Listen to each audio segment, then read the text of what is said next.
Good evening, good evening, good evening, and good evening to you, ladies and gentlemen. You know what this is. It's Monday night. We're back on schedule.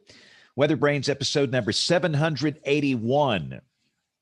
This is for the 4th of January, 2021. We made it. We thought the year 2020 would never end, but by golly, it did.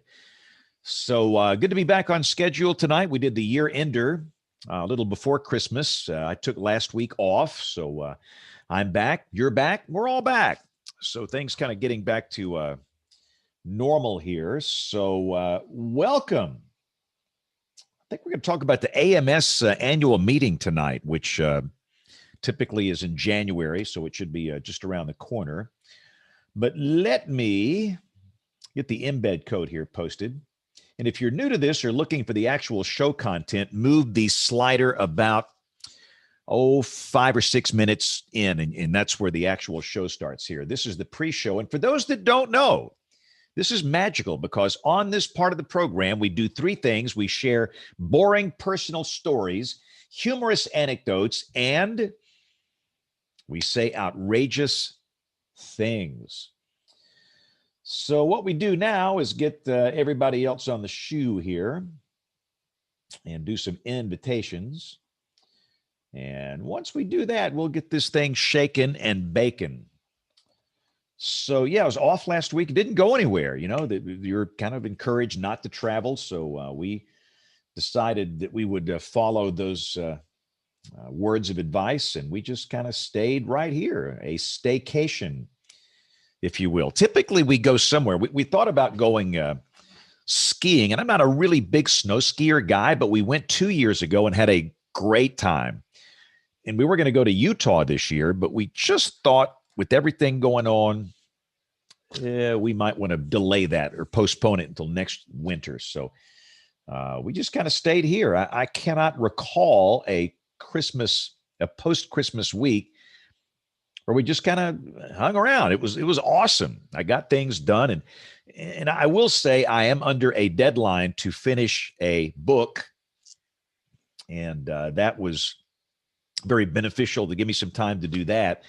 It's really hard writing during a normal day for me. When you work from 4 a.m. until midnight, you just don't have the time to do that the right way. So anyway, I'm almost wrapped up with that project. And I think it's going to be the last one that I'm going to do.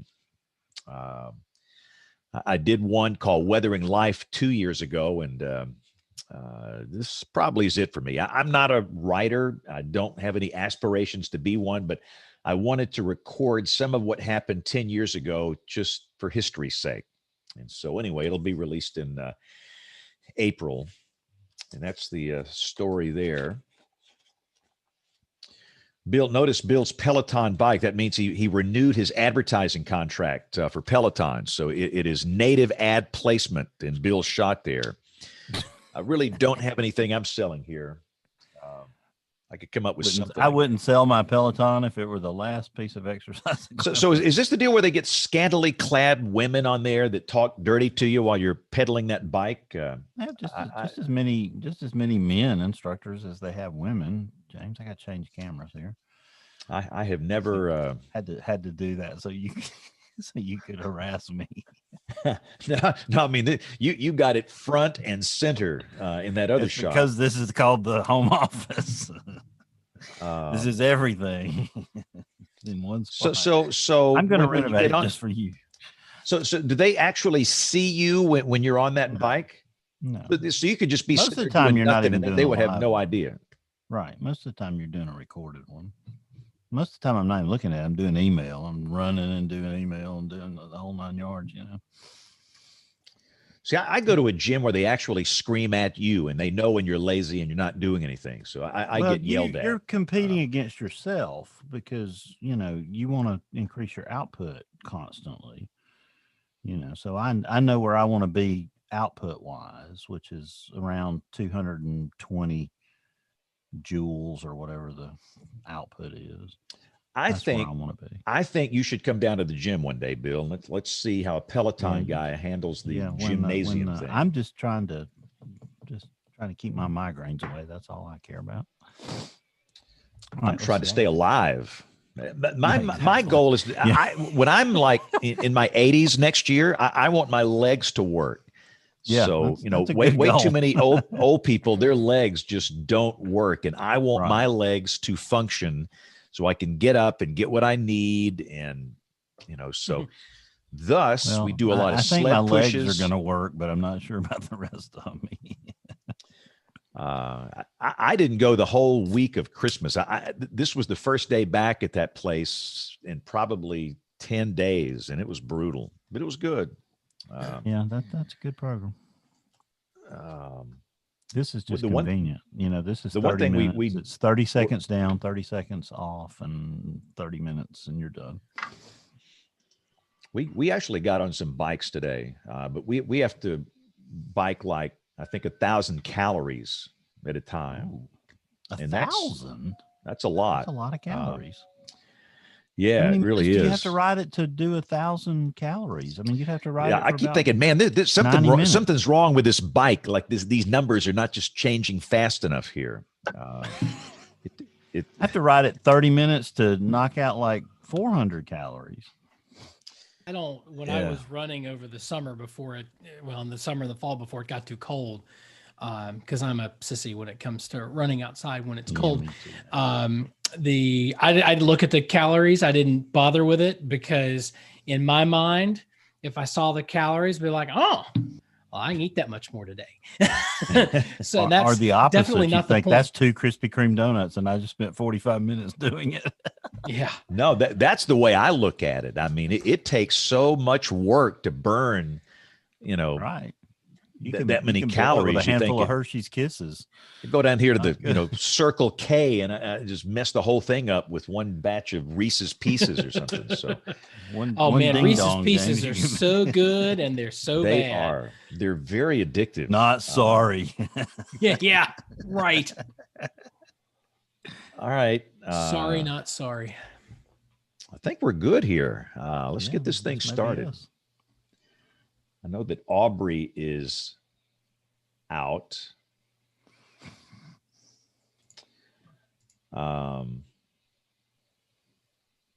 Let's roll this thing. How's Kim? Anybody heard from Kim? She ended her maternity leave and is back at work today. Said it was tough leaving the baby, but I don't know when we'll see her again on the program. Hopefully soon, but between jumping back into work and AMS this week and everything else this week and next, she's got her hands full on top of, being a mom, which is a full-time job, as we know. Yeah. All right. Let's get this thing going here. All right. Here we go in 5, 4, 3, 2, 1. This is WeatherBrains episode. Can you guys not hear that? I can hear you.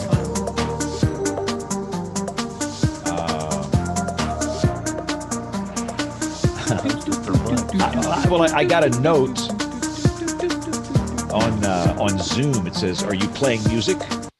It's like I was doing something wrong. I thought it was one of you guys texting me or messaging me saying I can't hear it. All right, sorry. They've already deleted the show. They wanted to know. Yeah, they probably. We've already been banned. All right, here we go in 5, 4, 3, 2, 1.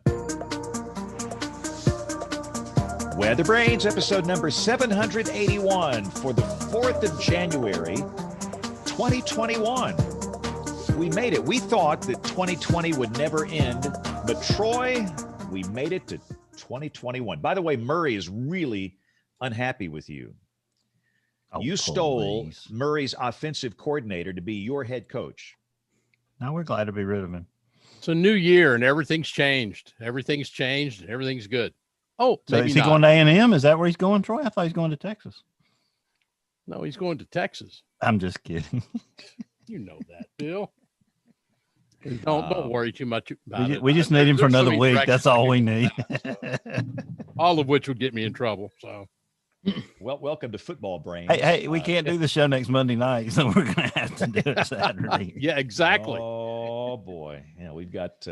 We know that Bill's going to be out because he'll be watching football, American football next Monday night. Alabama versus Ohio State. Nate, how did NC State wrap up? Didn't they lose to Kentucky? How'd that happen? We're not talking about that. We're not going to bring that up, James. I can't believe you. So Mississippi State ends the season.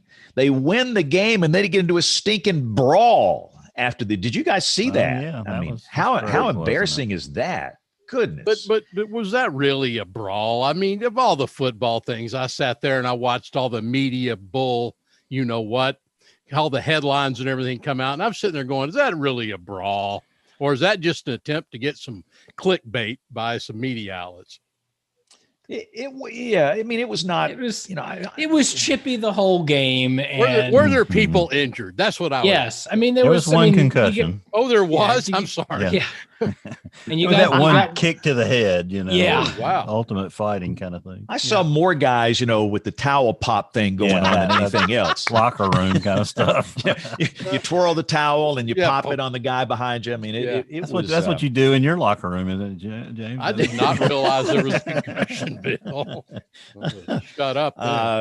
Hey, Nate, is it going to snow up there Friday? What's going on up there? It's never going to snow here. I've told you this. It's never going to snow here again. And I'm going to keep saying that until the atmosphere proves me wrong. Until then, I'm batting 1,000. Yeah. Okay. If we get any snow, it will be nothing but novelty flakes. Copyright 2004, John Boyer. Only on this show do you get this information. Yeah. I mean, from the rest of us, we could go join Tanya, I mean, let's all pile up and head up in the car and I'll go up and see Tanya. Or go to Birmingham. I don't have any snow either. There's absolutely zero snow. You got a better chance of seeing snow in Birmingham on Thursday and Friday than we have here. You heard it here. There's a good chance of snow in Birmingham Thursday and Friday. Boy, that just panicked our people here. Earlier today, the Canadian model out at 5 days had us with 5 to 6 inches of snow for Austin. Whoop. Yeah, I thought you were going to get last week, Troy. So I said that for fun on the radio this morning. The last time I heard, I was saying, well, Troy's saying there'll be 5 to 6 inches of snow next week. And I tried to correct them with that, but that's out of the barrel at this point. You'll never get that horse back in the barn. All right, Bill, let's bring in our guest. We got important issues to talk about this week. Yeah, James, we're lucky tonight to have the two co-chairs for the overall planning committee for the AMS annual meeting, which begins on January 10th. Looks like it's already started to me. Lots of things already going on. We'll talk about that in just a minute. It has. Yeah. Our very own Nate Johnson is with us tonight. We're going to put him in the hot seat here and ask him lots of hard questions. But hey, Bill, we should mention that now Nate is the grand poobah of the NWA. He's 4 days into his tenure. He is the tallest hog in the trough. And I haven't screwed it up yet. But there's still 361 days left in the year. So pray for me. And you could still change all the term limits and stuff, Nate. And you can probably just become an autocratic NWA president at the end of the year. We've already picked my successor, and she's going to be great. So okay, good. And we got friend of the podcast we haven't talked to in way too long, Tanya Francine. Tanya is the MIC at the National Weather Service in Glasgow, Montana. Tanya, it's so good to see you, and welcome back to the show. Thanks for having me. I missed you guys. Well, I know we are very remiss in not having you on more regularly, but I don't know. It's just crazy around these parts. We've been doing this. James, what do we figure? This is 16 years like right now? This is year 16 starting? No, 15. We started in January of 06. And if you don't, I'm looking January the 31st of 2006. And this is what this show sounded like back then. Show one. I personally think we have way too many warnings. Severe thunderstorm warnings are a dime a dozen, and it's getting to be that way with tornado warning. Welcome to WeatherBrains, the podcast about weather by weather fans. I'm David Black with the Weather Company from... See, some things never change. I mean, here we are 15 years later griping about the same thing. And we had no pictures back then. That was amazing. Don't you have something new to talk about? So that's what the show was supposed to sound like. No, the first host was David Black, and he was a professional, announcer guy, unlike us that are just, we fake it. But David worked really hard, and he packaged it into a 30-minute show. And, it's grown to like 2 hours now or longer most weeks. And we've gone video and all that. But anyway, so we're going to be celebrating our 15th anniversary at the end of this month. So we should come up with something special, Bill. Party time. Yeah, the 781 divided by 15 is, or by 52 is 15 almost exactly. So I don't know how that doesn't work out to be exactly. Let me tell you what, to my knowledge, we have not missed 1 week. No, 15 we've years. we've moved a few shows around, but we've never missed one. Yeah. Move one around next week so you can watch football. Apparently your football team. There you go. Well, no, we're not going to do that unless we have to. So we do have Tom Skilling we're trying to get on here, and we're going to have to do it on a Saturday. So we'll see how that goes. So it would be just so convenient if it could be this Saturday. I guess that might not be good for AMS people, though. I guess they're going to be busy running around getting ready for their big event. So, but anyway, Tanya, it's been a long time since we talked to you. Why don't you walk us back through your background a little bit and catch all the listeners up on how you got to where you are today? All by accident. Hang on. I'm out breaking. Oh my goodness. oh Yes. Wow. Oh, everybody. Hey, Kim. Nobody gets the breaking news jingle when they come on back to the show. Look at you, Kim Cloco McLean. Dr. Kim Cloco McLean. Oh, man, it is so good to see you guys again. It has been a hot minute, hasn't it? Oh, We missed you. Oh, I missed all of you too. And Nate, I've got to say, I think your beard has grown just a little bit in the couple of months of my just beard on, Nate. Beard on. Just a little. I actually had a trim today, and I told the guy I'm not going for the full ZZ Top look yet, but I'm still, adding on length. We're having fun with it. We'll see how long it lasts. I saw your picture. Not far from the ZZ Top look. Right? No, he's not at all. But I saw your picture advertising for. You'll be speaking at the AMS meeting, doing a welcome, and you advertised for yourself with the beard, and I thought, man, I've missed a couple of weeks. A couple episodes. You remember back around here? Kim? You remember back in the summer when I looked like one of those presidents from the mid 1800s with the lamb chops and everything? It was good. Oh my gosh, yes, that was great. You're actually rocking the Drew Carey look. He's started back on The Price is Right. This is something that on maternity leave. This is how I'd pass the time and know what time of day it was. Oh, Price is Right is on. It must be 10 o'clock. 10 o'clock. But he when they started the show back on, he had the amazingly long. He kind of looked like the Monopoly Man. Yeah. And then he got some like crazy glasses. And if you haven't tuned in, guys, not that this is Price is Right brains, but I'm just here for Plinko. I don't care who's running the show. I just want to play Plinko. That's really all there is. I think though the end game is eventually David Letterman. He got off TV, and I don't think he's shaved since. No. And it's now this flowing, glorious man mane that is just, it's awesome.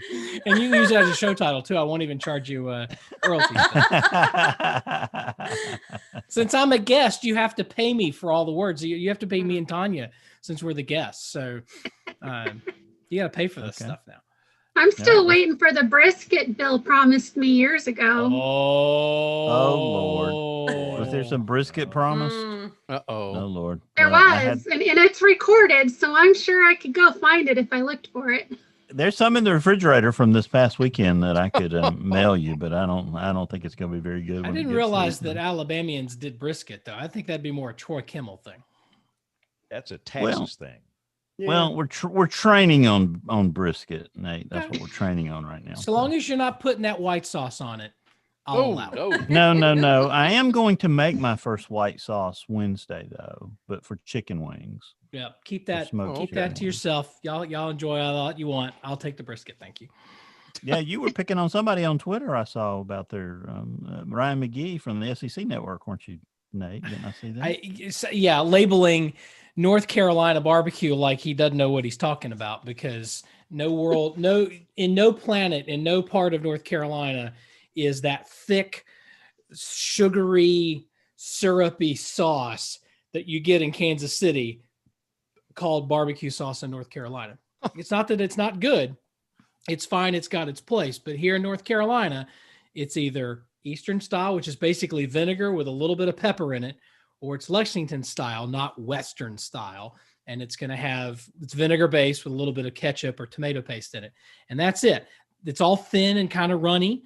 And that's the way we like it here. But if don't take a picture of KC Masterpiece and label that North Carolina barbecue sauce, because we'll call you out.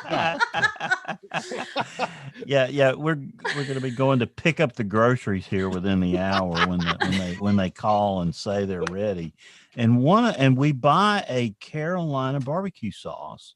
I don't know if y'all can buy it in Carolina. It's probably only available in other states, Nate, but I forget who makes it. That's the export sauce. It's like a certain Australian beer that gets advertised heavily here. The Aussies don't drink it. It's the export beer. So that's our export sauce. We keep the good we'll stuff. have to see if this measures up at some point, because we use it fairly exclusively. Next time we were able to, get past the pandemic and the after times, we'll get together and we'll break bread, have some Q, and we'll sample the sauce. That sounds awesome. Well, Kim, we're so glad you're here. Thank you for joining back in. Is this like your official return, or is this going to be like just one of those teases? This is my official return, and man, I could think of no more appropriate show to come back for, having come fresh off of my AMS homework, than to talk with the co-chairs of the conference. And you know what, guys? It was helpful because, oh man, after 12 weeks of a maternity leave, my brain was just a fog, and I had the weekend to kind of ramp back up into it and remember what is my job outside of getting spat up on? What is it that I do with my life? Oh, right. I do other stuff. Oh, that. So that. So that was great. So it's great to be with both of you, wonderful friends and colleagues. And this is my return. I'm back now for the duration. Yes. And hopefully no one we're spit up gonna on hold you to that. Yeah, that could happen, couldn't it, Troy? Give Nate the wrong barbecue sauce, and exactly. That could happen. Well, and you'll love the very first talk I clicked on today to watch. You were one of the co-authors. I didn't realize that because you can't see the names in the list, but I clicked on it and I'm like, well, of course it is. Yes.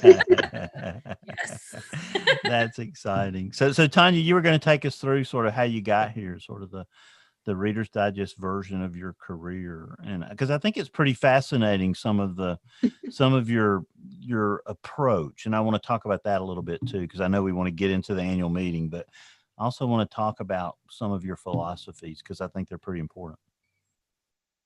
So one of my philosophies is the answer is always no if you don't ask, and I'm learning that one, and that's kind of what got me into a lot of this AMS stuff. But I've been in the Weather Service just over 26 years now. Started as a student when I was at the University of Northern Colorado, and it's just I never expected to be in the high plains. I certainly didn't expect to be in Glasgow, Montana for 20 years at the end of this month. Raised my kids here, middle of nowhere, and I'm proud of it. It's you can't beat the traffic, I can tell you that much. I'm probably a little different than some scientists, maybe not so much Kim here on the call, but we have a lot of people who are really good at data and being logical thinkers, and I'm not. I'm a little more of a maverick. I'm a little more of the people side of things, and wanting to reach out and make sure that the public understands what it is we're doing. And so when they start talking about ensemble blends and different scales of modeling and things, it kind of, I hear it, but it goes a little over my head, because I'm like, okay, now how do I take that and let the public know what that means? So I'm sometimes a little bit different than most of my colleagues, but we need all types to make this work. You must be doing it pretty well, because you got a pretty big award from your local congressman, didn't you, last year? Or 2 years ago? I did. I the Spirit of Montana recognition, which was definitely a nice honor to see. Not expected at all, but it's proud to, it's a good thing to be recognized for the things you're doing for the people you're serving. And, Well- we can't do it alone. We have 4 offices in our state that all do a great job. I just happen to have friends in different places that happen to submit, here's a nomination and it got accepted. But I think all 4 of our offices in the state are doing a great job. Tanya, I've read you say that growing up you knew no barriers. And I think you attribute a lot of that to your parents, and parents are so important because, in a lot of ways, my parents were the same way. So talk about what that means to you and how that's important, inspiring advice for young people today or anybody.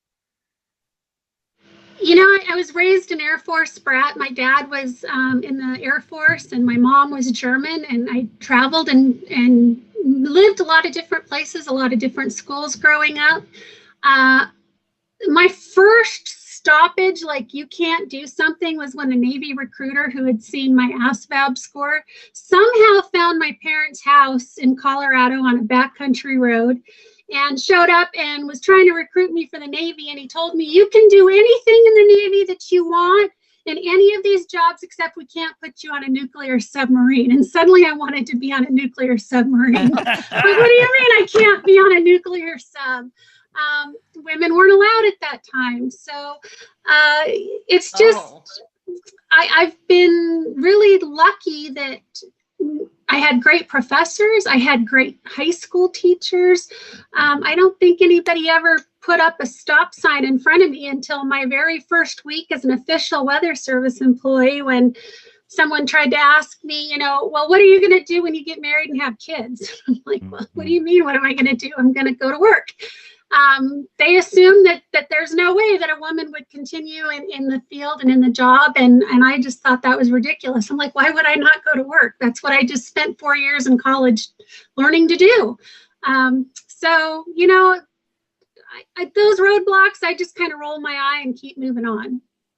And Nate, part of that's some of the AMS theme this time is the women of AMS wear a lot of hats. And that's one of the things that you're going to be talking about this week, I assume. So talk about, because we say there are no barriers, but we know there are barriers. And how do we help overcome those barriers? Part of that's a good mental attitude, but some of it takes more than that in this day and age, as we know. I think a big part of it is making sure that everybody in the AMS has opportunities to lead, opportunities to serve. We have Mary Glacken, who's the president and has a distinguished scientific career of her own right. Tanya is a co-chair, and it on the I'm just going to tell you, on the program it says we're co-chairs. Really, it's Tanya who's the chair, and I'm an assistant because and she's going to laugh, but she's doing a lot of the legwork and a lot of the meat. I'm picking up scraps here and there, but she really does deserve much more credit than just the two of us being on a co-chair line, because she's done a lot more of the work in terms of engaging with people and that sort of thing.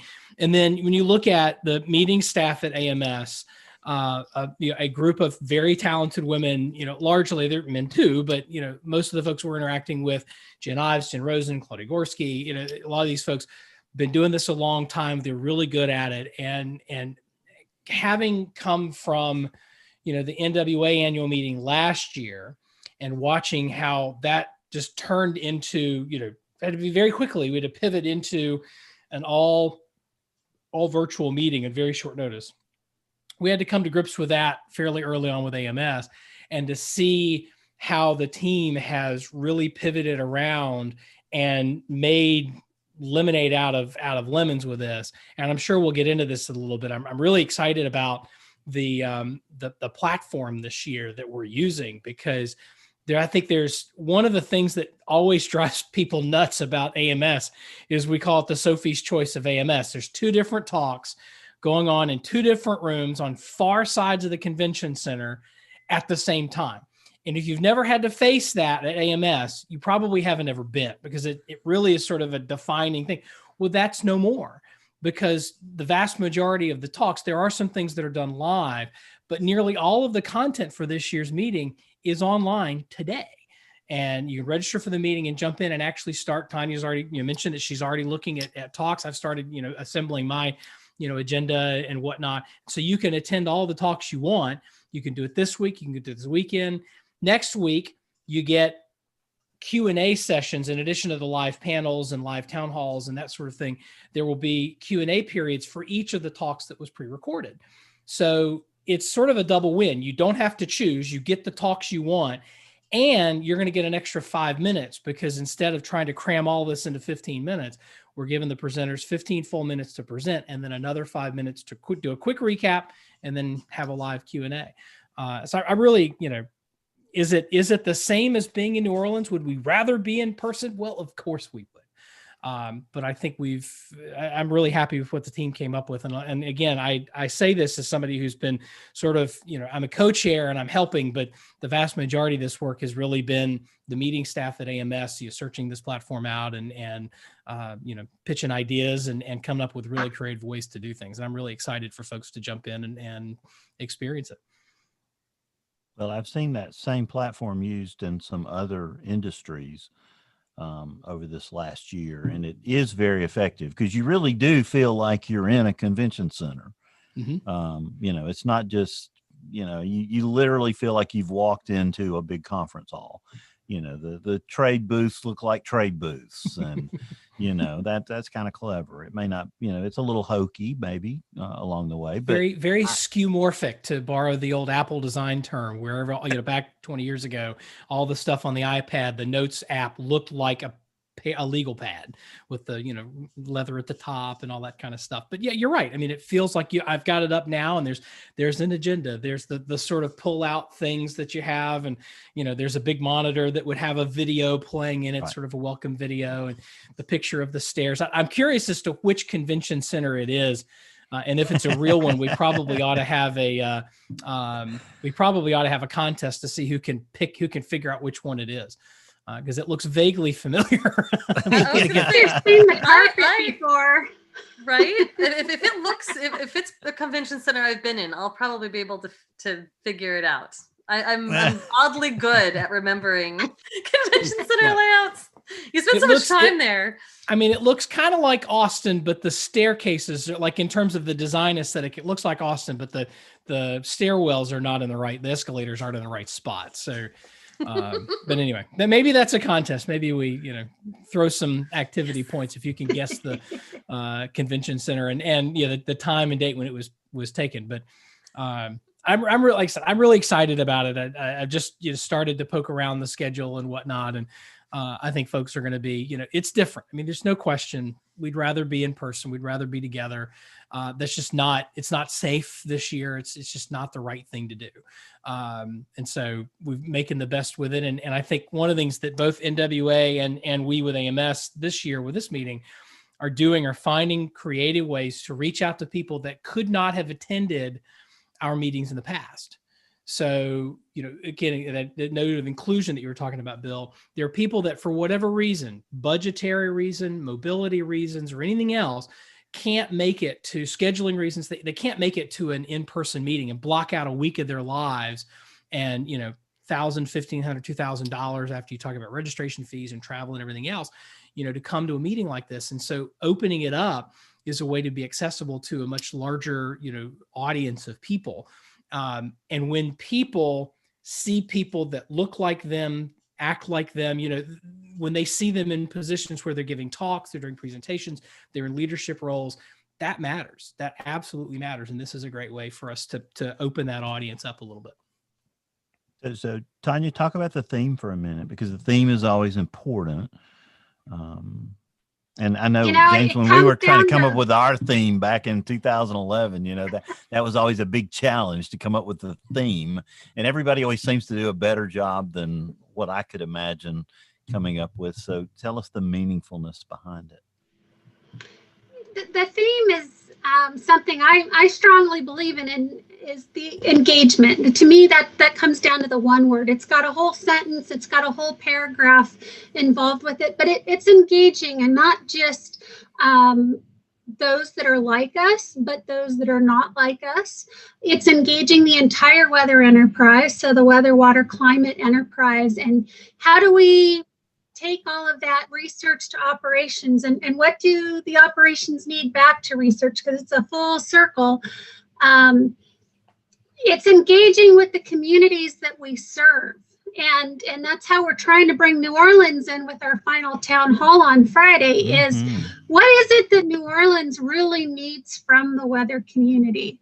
Because we all have great ideas, but as we've learned through the Weather and Society Integrated Studies program, until we start asking people and maybe breaking down some of those mental models that we have and actually finding out what the need is. So what Phoenix, Arizona needs is different than what New Orleans needs, which is different than what rural Montana needs.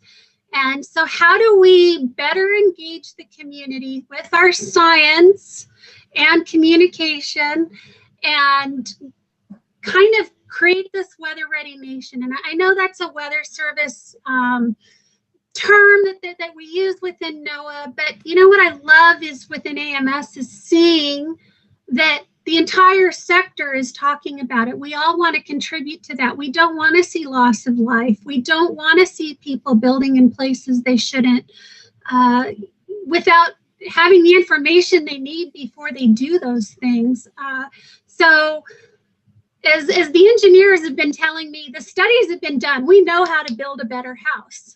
What we don't know is how to get out to the community and engage with them and talk to them and see what their needs are, whether we're talking to churches and organizations in that regard. What do you need? Whether we're talking with Native American populations and what they do know and what they still need to know and how they need to know it. There's a lot of work to be done in this regard, and that was why I was so excited about the Was Is program when it first started back in 2000 and was it 5 or 6 now? I was thinking earlier, I think I met Nate and Kim at the same Was Is workshop in Boulder because I wanted to meet all the incoming Was Isers. I wanted to know who these people are, and here we are 15 years later collaborating together and still talking about these things. Just like James Spann was saying, there's too many warnings, there's too many tornado warnings 15 years ago. We're still talking about these things as well 15 years today. But I think we've made a lot of progress and we're all moving in the same direction towards that goal of engaging not just each other, but the communities we serve. The thing I hate to chase a rabbit for a second, but the thing I remember about that is that I met you, Tanya, was for those who are listening, I'll describe it in a minute, but basically there's a group of people that had gone to a Rockies game and there was a tornado warning, I think, or a severe thunderstorm warning or something. Tornado warning in a Rockies game in a downpour.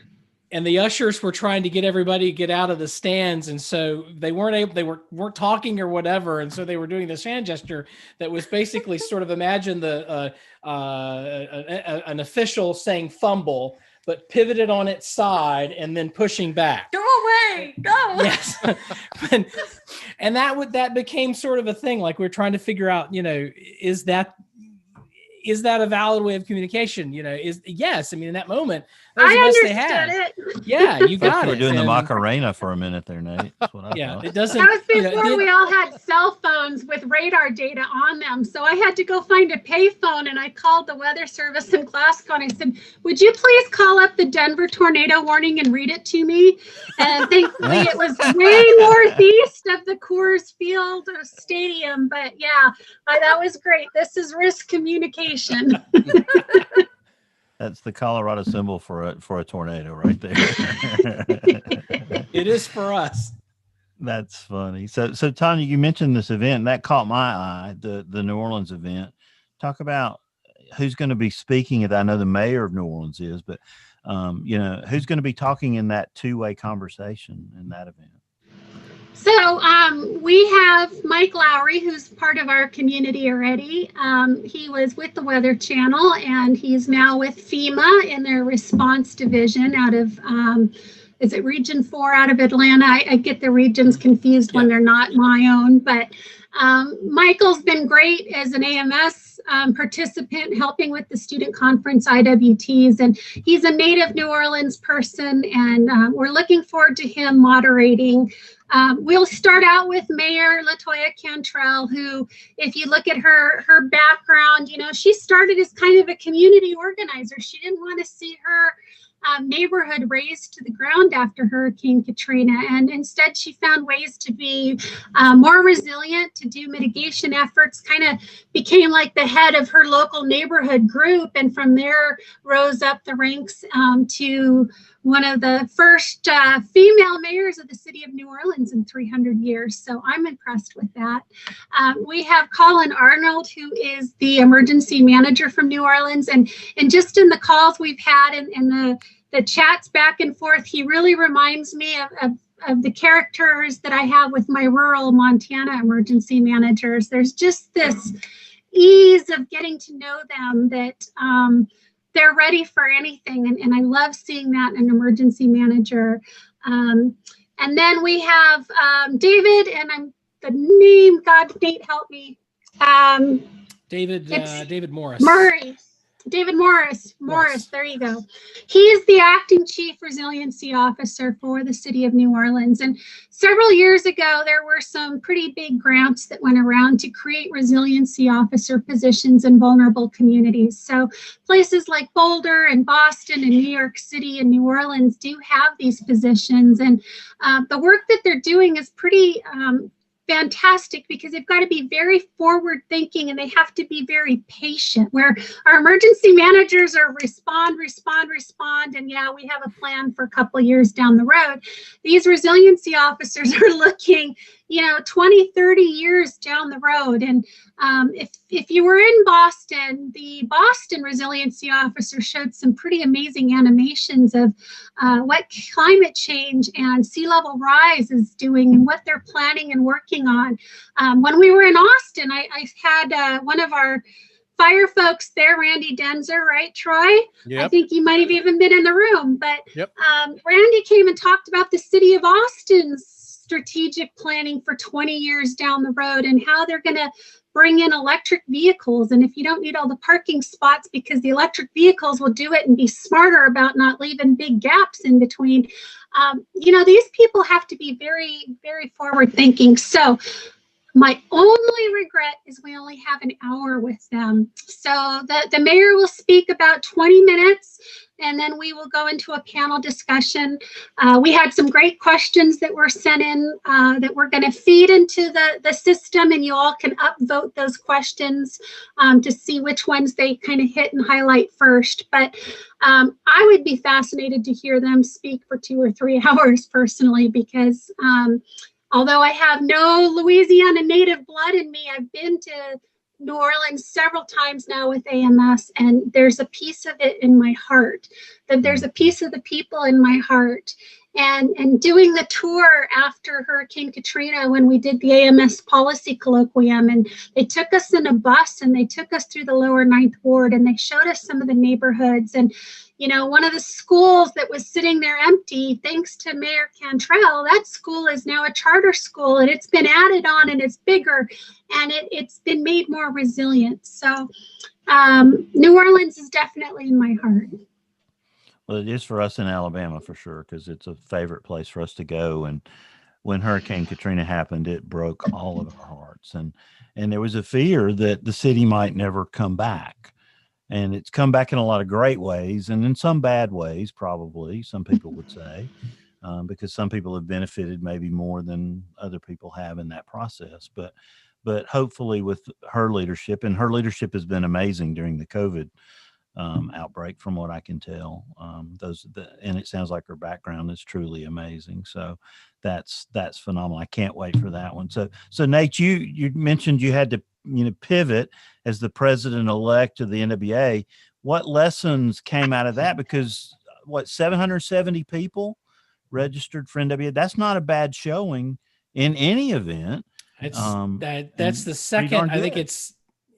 I think the Huntsville meeting beat it out by a little bit last year, or it was very close. I don't have the exact numbers in front of me, but yeah, you pivot fairly early on. AMS, we had I think, a little more runway to make that decision. And we agonized over it, hoping and hoping that it would have, might turn and get better sooner than it looks like it's going to. But we had to make that decision very quickly.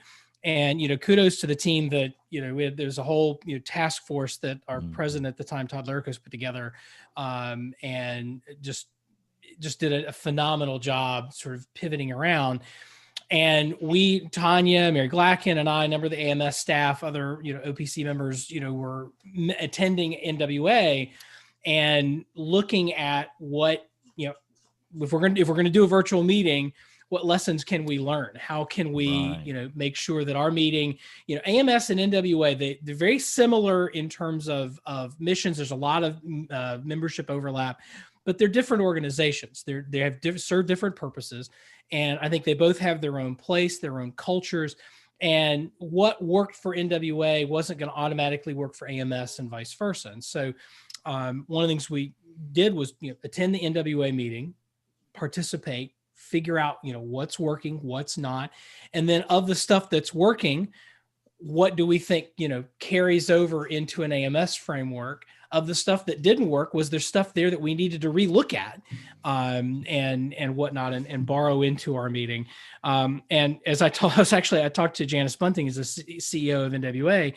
I said, we unabashedly borrowed some things from the NWA annual meeting for AMS. The way the awards program, for example, is going to go Sunday night, borrows heavily on what NWA did, where we had more of the award recipients and nominators involved.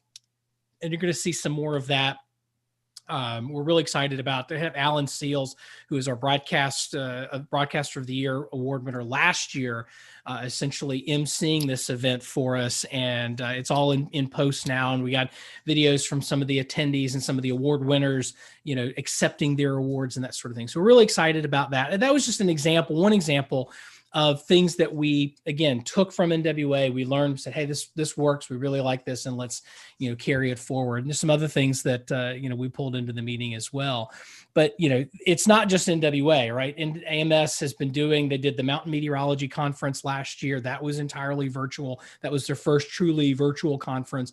We learned a lot about that in terms of the way the talks are structured and all that kind of stuff. And then there have been a couple of, virtual meetings since then that we've looked at, both within the AMS and then outside, like AGU and that sort of thing. So we're trying to learn and borrow and beg, borrow, cheat, and steal to try and make a meeting that, again, fits the culture of AMS, is the kind of meeting that our members expect from the AMS, and delivers the kind of science and scientific exchange of ideas that we count on at conferences, while also trying to replicate as best we can some of that serendipity and happenstance that happens when you're mixed together in a conference, in a convention center, like you would be in New Orleans or a Boston or an Austin or that sort of thing. So Tanya, you mentioned engagement, and engaging the participants is really critical.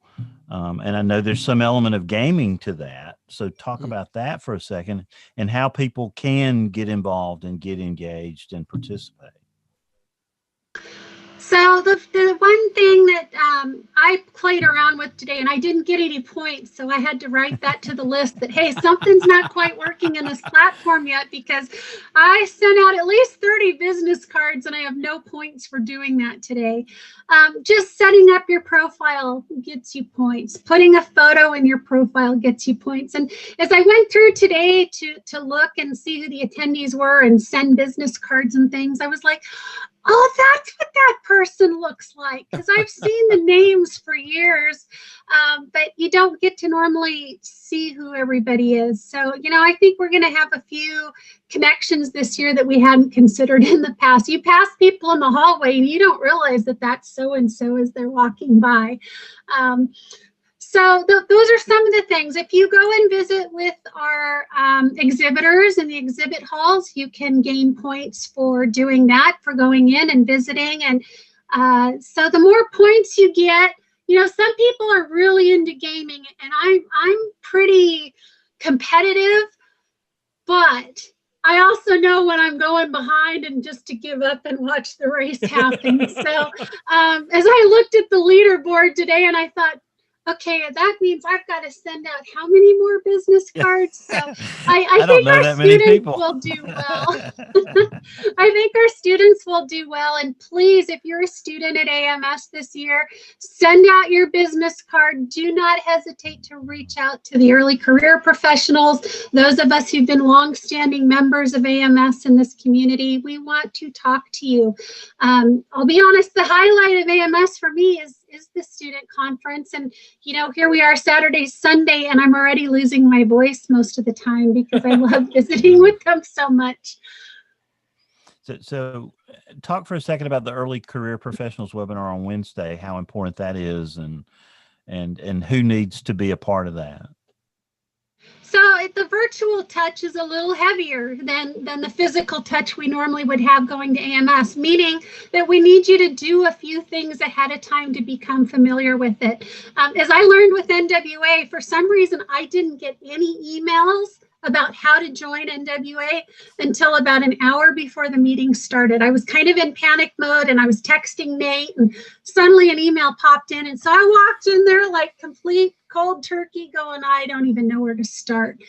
We don't want anyone to have that feeling this year. So log in early, get in there and kind of take a look at things, set up your profile and start wandering around in there so that you are not lost when we, and we keep saying it's starting on the 10th, but really it starts the afternoon of the 9th with the presidential forum that Mary will be leading for us. So we have networking events already on Saturday evening and Sunday evening with Coriolis and Color of Weather. Those are always fun events to go to, and it'll be great to see how the organizers do this virtually this year. So, but there is a little homework ahead of time. You don't necessarily need to watch every 15-minute presentation ahead of time. They'll be available for 3 months afterwards. But at least familiarize yourself with what's in the agenda, what's happening, what days, what the big key events are. If you need me to invite you on a Google Calendar because you're just not organized enough to have it all in there, I got it almost all in mind now. I'll gladly invite people to it so you can see it in your own Gmail calendars or iCalendars. But it takes a little more virtual touch to get ready for this than what it would do to physically be there in New Orleans. There already was a training webinar today, right, Nate? And there's one tomorrow and one Wednesday. Yep. Talk about what that was today and what they are tomorrow and Wednesday. What are they for? They're really designed for folks to just give you a walkthrough of the platform to help you find your way around. You know, think of it being as sort of a guided tour of the convention center and the conference hotels and that sort of thing. So, you know, imagine, you know, you just got off the plane, you took your Uber to the hotel, you've dropped off your bags, and then you just hop into a tour group and they're going to walk you around for an hour and show you, here's where the meeting rooms are, here's where our, you know, committee meetings are going to happen, here's different places to eat, here, you know, that sort of thing. It really is logistical. Get you spun up on the platform itself. There's a special one, I think either tomorrow or Wednesday, that's really geared for session chairs. So folks who might actually have to do a little more, you know, than just attend. And we really encourage folks to attend, you know, the one of those that's really appropriate for their level of attendee. If they're just attending, that's one. If they're a session chair, something else, that's something else. And so that they're, you know, plugged in. And we want people to be comfortable with the platform and to not let the platform or the virtual component be a barrier to doing the things that you want to do at a conference, which is attend talks and talk with people that you don't normally get to see on a day-to-day basis over the year. Nate and Tanya, I'm sorry, Troy, go ahead. No, I've got a question for you that just kind of dawning on me. You know, it's a rough year. It's been a rough year. Is this something we can take forward into when we go back to meeting in person, that we could maybe take some of these platforms in the week in advance and be able to maybe create programs where people, before they come to a meeting, could have an idea about the places we're going and things like that? I mean, is that something we could, you said make lemonade out of lemons. Seems like something we could use in the future, even when we're meeting in person again.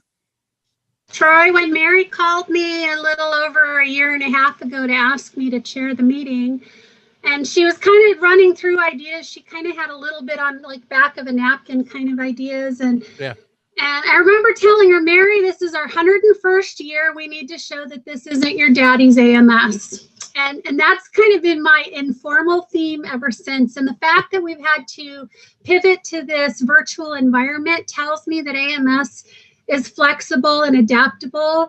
I know that Mike's committee with John and Gina next year chairing the meeting, they're very open to these ideas. I hear the comments partial virtual coming up more often and from time to time. And, you know, I served on the AMS Council for 3 years, and meetings are always a topic of discussion. And this has come up. Well, can we do a virtual meeting? Well, you know, people are always a little hesitant to change. And sometimes when you're forced to change, you grow the most. And I think we're no longer your daddy's AMS. we're gonna be in a newer paradigm from here on out.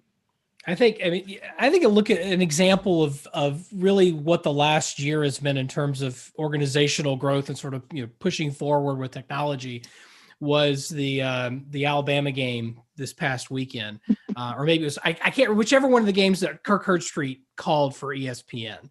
Yeah, that was the Clemson. It was a Clemson Ohio State game. He was at home because he tested positive for COVID, but you wouldn't have known. There was no way, and that was technology. That was ESPN set his living room up basically with all this gear, and their PR team. There's a video that I think his wife or somebody took of all of this. And basically, it was if he was at the game with all of the technology. He just wasn't physically at the game. Yeah. And I think, you know, what we've learned in 2020, what we were forced to learn is that things that we never would have, you know, we might have thought, gee, that might be possible, but why would you ever want to do it? Right. Like switching, like the Democratic National Convention was switched from a technical standpoint by a guy sitting on a chair in his living room wearing shorts and a t-shirt. I mean, it's a picture of that setup, and it was all done remotely. Same thing with, you know, Kirk things over the weekend or on New Year's Day, you know, sitting in his living room, doing the job and doing it as well, almost as if he was in the building, and you wouldn't be able to tell unless you knew. I didn't know that until after the game. I didn't realize that he wasn't physically at the game because of the COVID situation. So what we've been forced to acknowledge is that we can do a lot of stuff that technology really has pushed forward. And I think going into 2022, NWA annual meeting in August, 2022, 2023 with both organizations, with all these meetings, I think one of the things that organizations like AMS and NWA are going to have to figure out is, you know, are there meetings that really need to be all in person, that there's a, you know, sort of an in-person physical sort of workshop component that's going to be hard to replicate? Are there parts of this that can be divorced from the in-person time? I mean, one of the things that I learned a couple of years ago is that AMS and meetings like it, the talks are what gets you there, but really a lot of the work happens, you know, at the bar after the sessions are over, or in the hallways and that sort of thing. That's where the real work of a conference happens. That's where it happens. So is there a way that we can have that in-person connection and all of the meetings and the business stuff that happens in between talks or that sort of thing? Can we replicate that, but also have some of the talks potentially delivered ahead of time? I mean, you know, a lot of these talks, I've given talks at conferences. There's nothing really about the live environment, and I thrive on, I much prefer presenting to a live audience, but is there something about that? Is there anything that really would change fundamentally about that talk if I did it ahead of time? Yeah, probably not. It would just give me an extra week or two to work on it, because I'm like most everybody else. I'm changing slides on the plane on the way out there, or, you know, in the meeting room right before I go to talk. So, you know, are there pieces of that we can divorce from the in-person meeting? You still get the scientific content that's being exchanged, but then you're also rewarded with the in-person component. And I think, you know, one thing we're going to try to do with NWA in 2021, assuming we're able to have an in-person component to the meeting, is really try to do a hybrid meeting. If we can be in person, it's probably not going to be everybody who can join us. And so we want to make sure that we're not closing people out just because their particular state hasn't gotten to them in the vaccine, progression or rollout. that kind of stuff. And we want to try and be inclusive. I'm going to tell you, that's probably an order of magnitude more difficult than just pivoting to an all virtual meeting, because it's all one or the other. And this is going to be a different challenge, because you're going to have potentially not only attendees in 2 different places or 100 different places or 1,000 different places, but you could potentially have presenters, and potentially mixing, presenters from in the room versus people who are presenting, remotely. And how's that going to work? And that's going to be a real challenge for us. But I think it's something that, especially NWA, we've had a lot of, crying out for. We really want people to, people want to be able to come to the meeting. They can't for whatever reason, and trying to include those folks as best we can. And this, the all virtual option last year gave us that. I really don't think we can go backwards and lock those people out again. It's going to be really interesting to see how things. Sorry, I think it's really interesting to think about how there's a lot of different things to play with. Part of this is being of the virtual environment is being displaced, so we're not together in place. But also with AMS this year, there's also a displacement in time.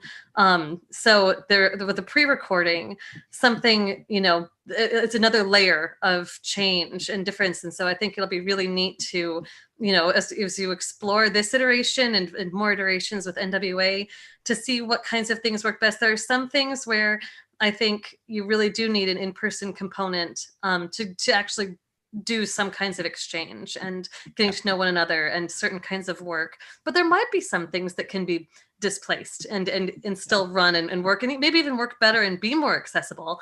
And similarly, in time, I think one of the more difficult things for me recording my talk this go around was that I didn't get to hear what other people in the session said, and I didn't know what other people after me were going to sort of. I wasn't in the context of my session at all. I was just making a talk to give just to a random audience. I hadn't looked at the other names. I wasn't considering them the same way. I mean, I'd seen them, but I hadn't considered that whole lineup the same way that I typically would being in a session.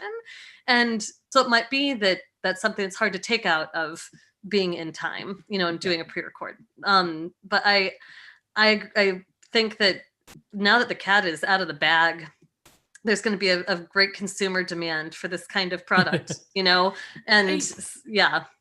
I mean, I hate to cut you. I didn't mean to cut you off. I'm sorry, but I think this is it's been a forced experiment. I mean, that's the phrase that we've used a number of times. And, I don't think we would never, to Tanya's point, we wouldn't have grown this way on our own. This wasn't something that we were sitting around. How can we take AMS completely virtual? That wasn't something that anybody was sitting around thinking, I don't think. Potentially, how can we include more, potentially virtual attendees, but how can we take the whole thing virtual? That was never in anybody's radar until this year. Nobody wanted to be here. Nobody wanted to have a pandemic. But now that we're here, we still need to share the science. We still need to keep other people in our field informed about what the science is up to, what the enterprise is up to. We need to foster the connections that help future science happen. The number of times where, research projects start in the hallway at AMS or NWA. I mean, that happens. That's the serendipitous work of a convention or a conference like this. We need to find ways to keep that going in spite of the pandemic. And so what can we do? And are there things that we never would have considered doing before? And can we, let's try and make them work, and let's see.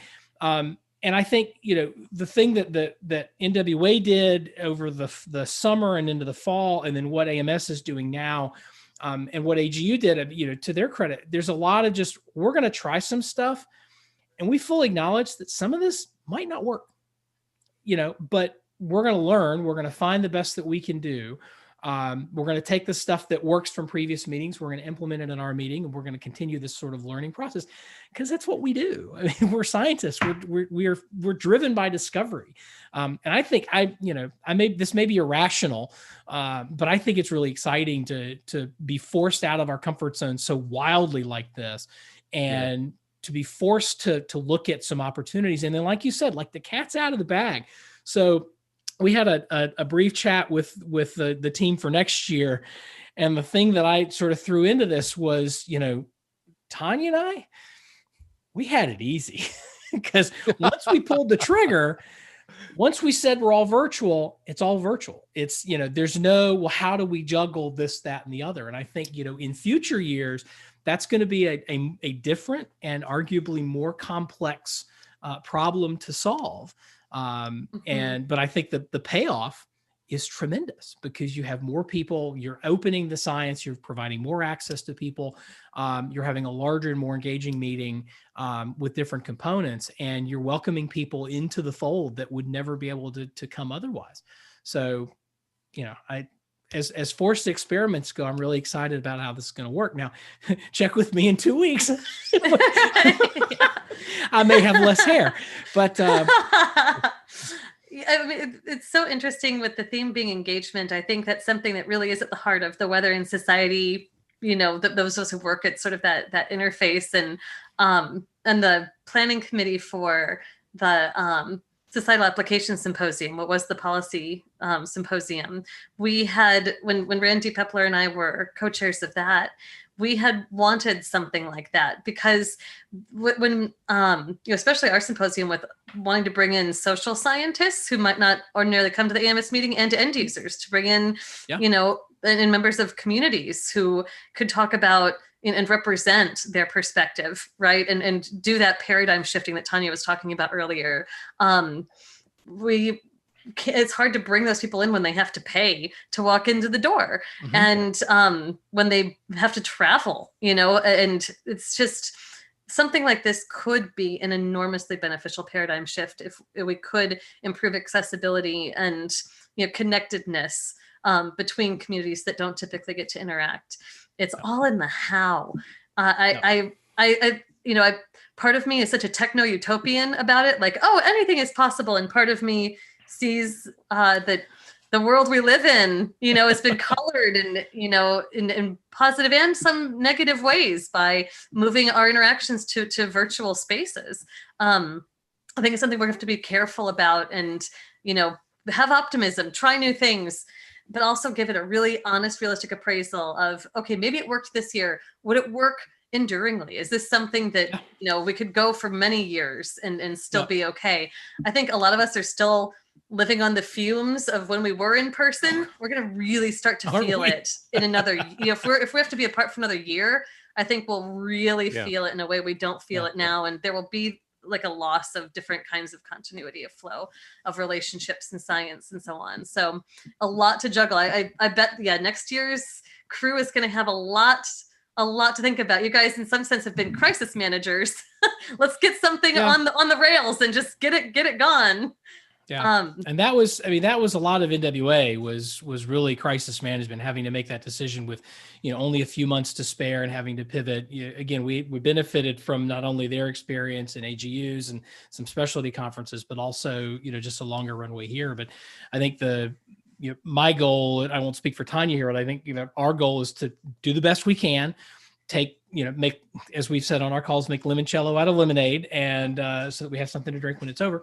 And but also to leave next year's crew and other people in our enterprise and really in the meeting space with some good quality data so that they can make informed decisions as best they can, given the changing circumstances that they will face in future meetings, both in August for NWA and the next January for AMS. If you don't mind me having just a quick question, Bill. On that front, you said leave the future people with good data. Are you going to be collecting information, like doing surveying? I mean, I'm talking with a social scientist here and a social science cousin with Tanya. Do you plan to do anything like that to try to figure out the kinds of things that didn't work, and what kinds of opportunities this presented or barriers that this presented for people?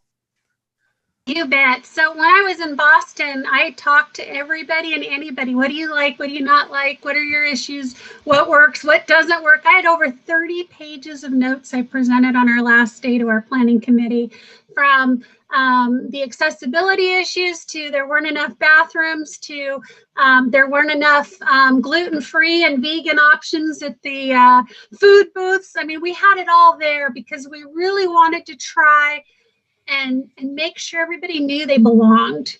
regardless of what special things you might need. And I'll tell you one thing, my feet are so excited that I do not have to put 20,000 steps in a convention center. Last time I was in New Orleans, the first 24 hours, not even 24 hours, I had 22,000 steps in.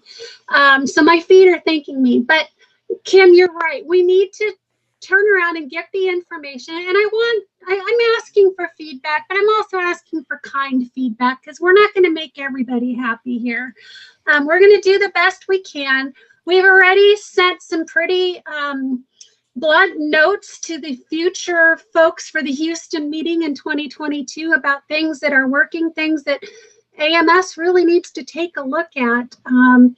But Nate and I are only 2 people out of 12,000 members, out of 5,000 to 6,000 attendees. So I think a survey absolutely is something. We've done that several phases across here. We asked people, are you comfortable going to New Orleans? We kind of saw the writing on the wall because, we are scientists. We looked at the computer models for the health fields, and we had a feeling things were not going to get better, but we wanted to hear what people had to say. And I don't see why AMS would stop wanting to hear what people have to say. That's how we best serve our members. Does it disappoint you when you get fairly prominent people that are naysayers and occasionally throw out a negative comment, or is that just the way of the world today? Well, I'm a feeler, so yes, every one of those is a jab in my heart because I want to make everybody happy. But I've been 26 years in the Weather Service, 20 as a manager. So my shoulders have gotten pretty broad, and some of it I take with a grain of salt. If it comes with feedback that is constructive and useful, great. If someone's just going to be, a naysayer and a jerk about something, I can't fix that.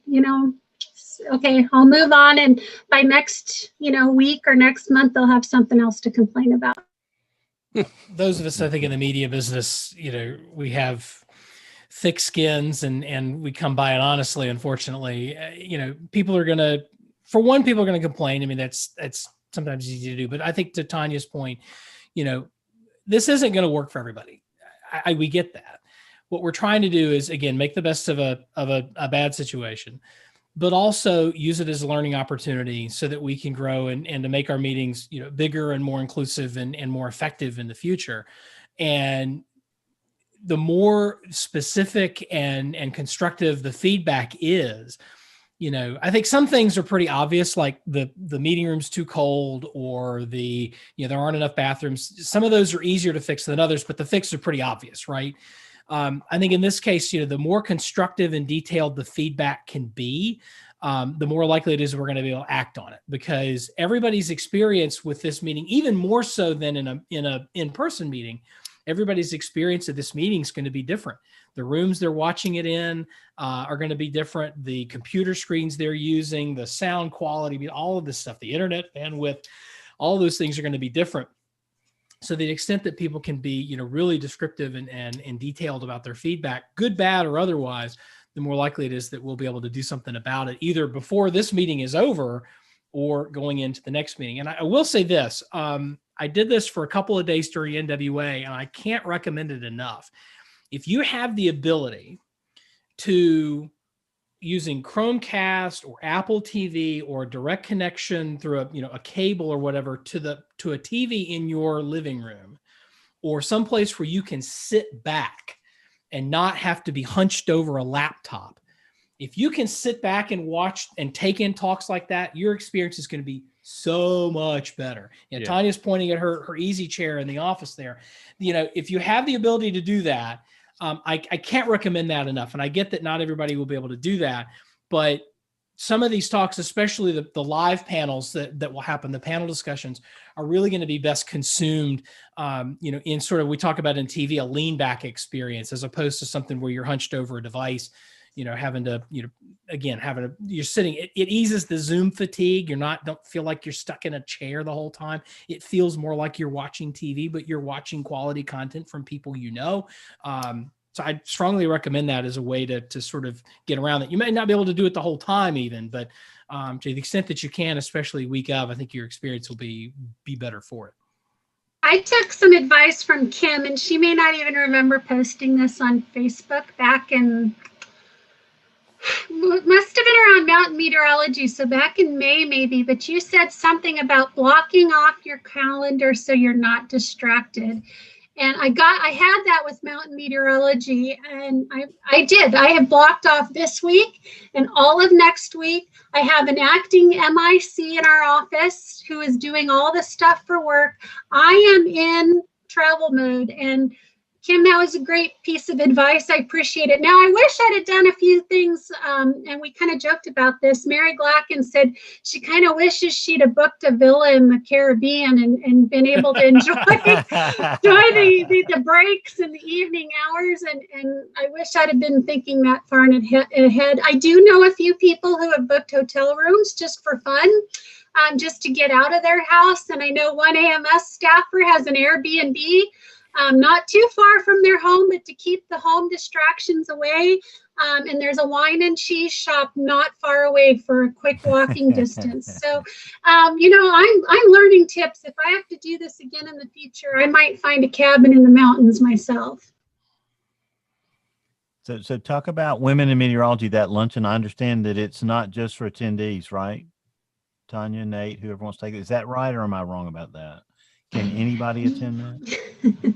That's a great question. The AMS Board on Women and Minorities put that one together. I think anybody can participate based off the fact that they've been putting it on social media with a form to fill out. I'll tell you, that one is always booked. It might be that there's a lunch involved, or it might just be that we women like to get together and visit and learn and grow from one another. So I have a feeling it's going to be pretty full, lots of great discussion. The organizers are pretty fantastic, but I do think anybody can join that one with the form that they've been posting on Twitter. So they just need to RSVP using that form. Is that right, Tanya? Got it. And to circle back around and to honor Tanya and Kim, of course, with, her second child here, but the women of AMS wear lots of hats. And Tanya, you're sort of an outlier in the National Weather Service. So what's the percentage of women who are in upper management at the National Weather Service? Last time I actually checked, I think it was about 10%. We might be gaining at like 11 or 12 at this point, but 10% is the last that I looked. And what about the overall representation among all the meteorologists? About 26% of the Weather Service is female.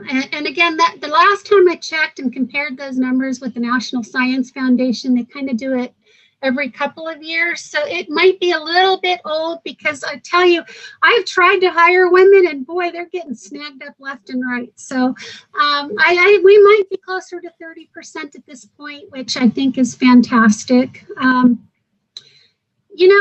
We need everybody to contribute to what we're trying to do across our enterprise. And I truly believe in diversity, having grown up on military bases with people from many cultures in the military and different families.